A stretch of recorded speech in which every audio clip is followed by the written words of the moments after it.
Our previous episode was looking at Judah and his descendants, as well as what it was to be a brother-in-law and the idea of looking after a widow. But now we're moving back on to Joseph in Egypt. Genesis 39:1, and Joseph was brought down to Egypt, and Potiphar, an officer of Pharaoh, the captain and chief executioner of the royal guard, an Egyptian, bought him from the Ishmaelites who had brought him down there.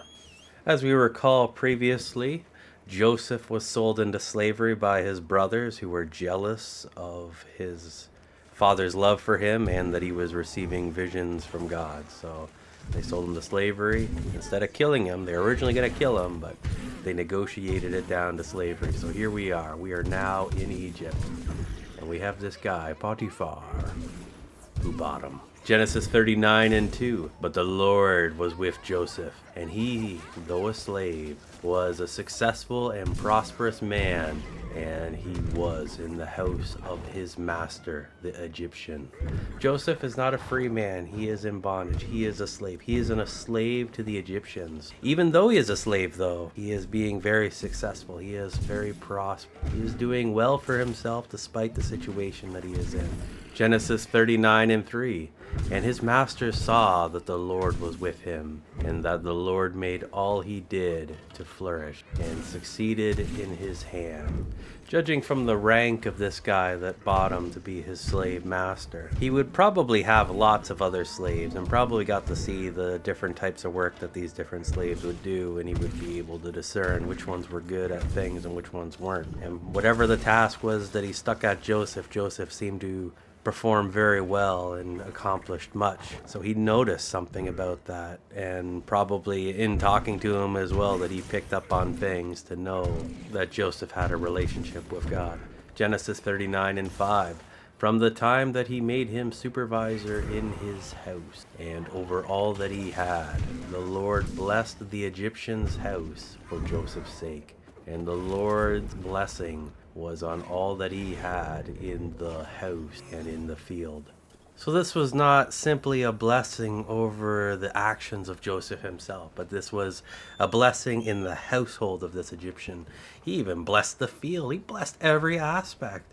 This guy, this Egyptian here, Potiphar, he took Joseph into his house, and probably from the moment he was brought in, life just got better. And in those days, anything to improve life was glorious. Genesis 39:6, and Potiphar left all that he had in Joseph's charge and paid no attention to anything he had except the food he ate. Now Joseph was an attractive person and fine looking. So there we go. Joseph's kind of looking after everything. And the only thing Potiphar is concerned about is what he's going to eat that day. So that's kind of neat. That's definitely a high level of trust. To trust your slave to the level that they're running the show, basically. And of course, Joseph is an attractive and fine-looking person. I wonder if some of this is why his brothers disliked him so much. He was probably just not only loved by his father, beloved by his father, and getting visions from God, but he was also really good looking at the time. And that fine tunic that he had there, he probably looked sharp. That coat of many colors. Genesis 39:7, then after a time his master's wife cast her eyes upon Joseph, and she said, lie with me. Well, this is certainly interesting. We have the wife of Potiphar getting interested in Joseph. But I mean, Joseph, he's a good looking chap. He's really good at a lot of things, and he's blessed by God. I mean, you can understand why this woman would like that about him. But at the same time, Joseph probably made Potiphar look bad. Here we go. Maybe the house is in shambles. The Potiphar gets this new slave. He turns everything upside down. Maybe she lost respect for him, and that's why she's seeking this extramarital affair. Maybe it's more than just a feast for the eyes. What's going on here? Genesis 39:8. But he refused and said to his master's wife, see here, with me in the house, my master has concern about nothing. He has put all that he has in my care. 39:9. He is not greater in this house than I am, nor has he kept anything from me except you, for you are his wife.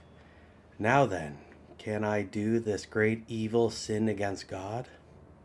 Joseph already has everything that he wants. He doesn't want to do this with her. He doesn't want to engage in relations with her. He doesn't want to ruin what he's got going on. And it would be a sin against God to sleep with another man's wife. Genesis 39:10. She spoke to Joseph day after day, but he did not listen to her to lie with her or to be with her.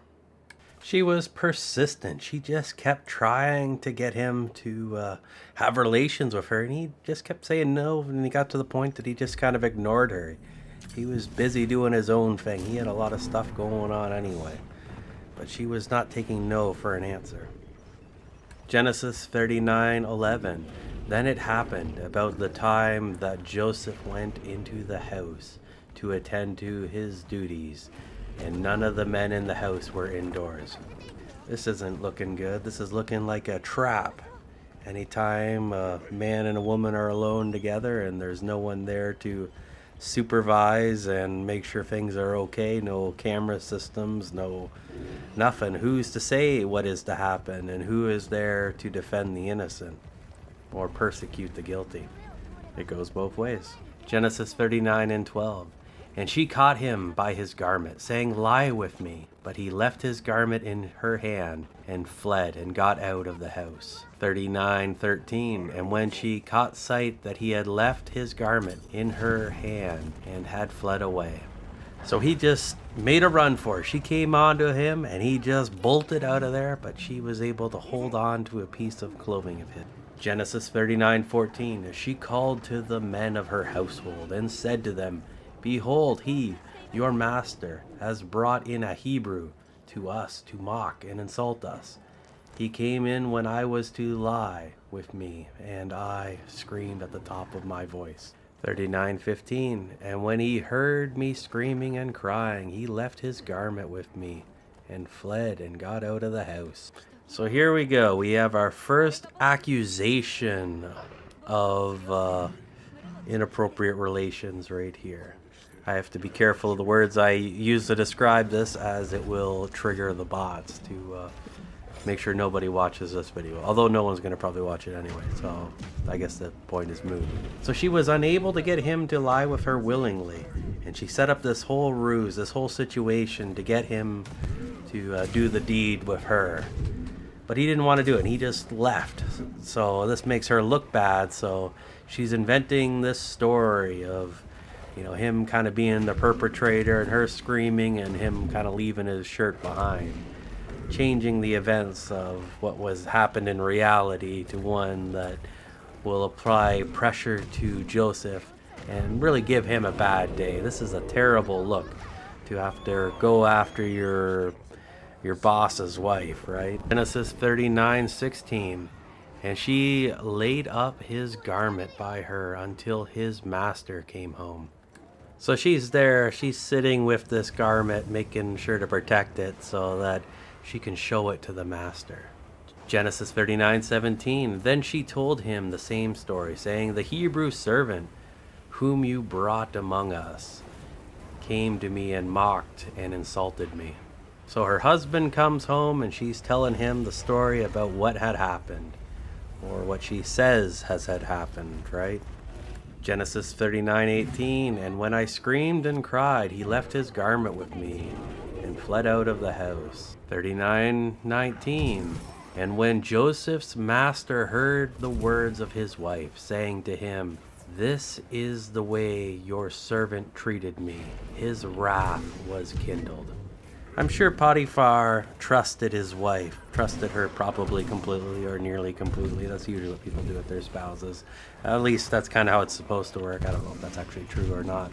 So he trusted what she said was true, and he probably felt very betrayed by Joseph for these things that he allegedly did that we don't, that he didn't, that was kind of made up by his wife. So he really felt betrayed, and he was just very angry about this, and that it was like a mockery almost of him, that while he's being this good servant looking after all these things, he's trying to get with his wife in a non-consensual way.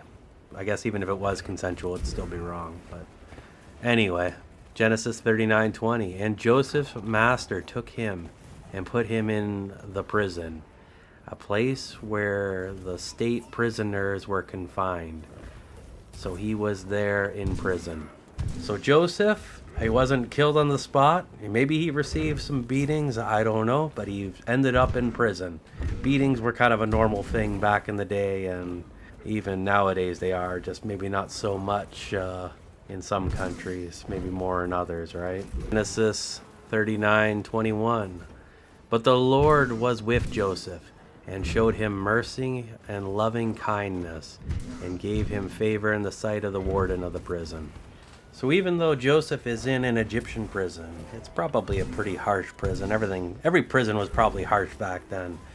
That he has found favor with this warden, and so his life there is not continual suffering and endless torment, like how old school prisons typically operated. They really punished the prisoners back then, whereas nowadays it's air conditioning, TV, and snacks. Although this type of crime that he's in prison for, typically in our modern day, the other prisoners are the ones that inflict the torment, and they can be very harsh on people that have any type of sexual crimes. Genesis 39:22. And the warden of the prison committed to Joseph's care all the prisoners who were in the prison, and whatsoever was done there, he was in charge of it. So there we go. We got Joseph. He gets captured by his brothers and sold into slavery. Then he's placed under this Potiphar and is running this guy's household. And then he gets relocated into a prison, and he's basically doing the same thing there. He's like running the prison as a prisoner. That's just ridiculous. But kind of amazing at the same time. Genesis 39:23. The prison warden paid no attention to everything that was in Joseph's charge, for the Lord was with him and made whatever he did to prosper.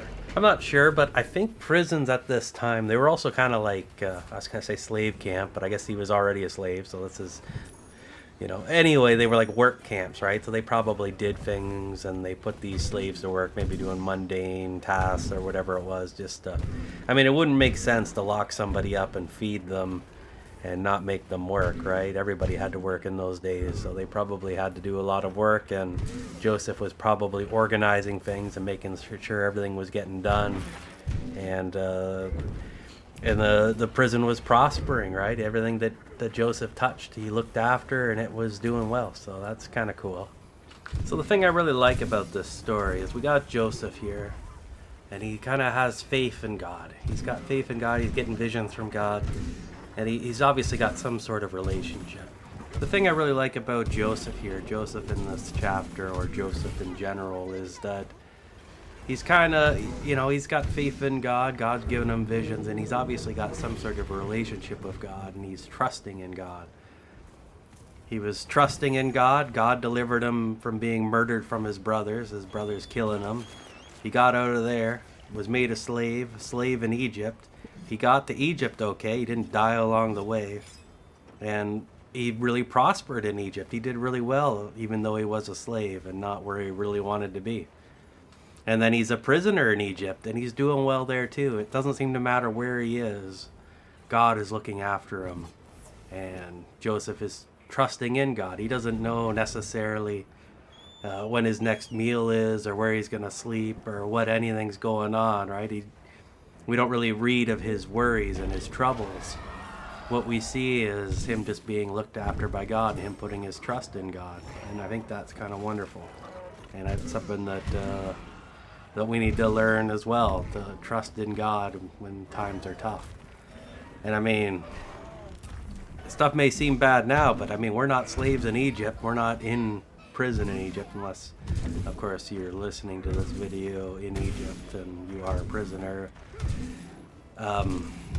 That's probably not going to happen, though. But if you are, trust in the Lord. Lord got Joseph through prison in Egypt, so he can do the same to you, right? So I don't know. I think it's a cool chapter that way, right? And then, of course, we got the other aspect in here with the not falling into the temptations, into the lust, into the seduction that he respected his marriage to that woman. He respected Potiphar, and he didn't want anything to do with that, even though he could have and probably got away with it too. But that was not in his character. He didn't want to do that.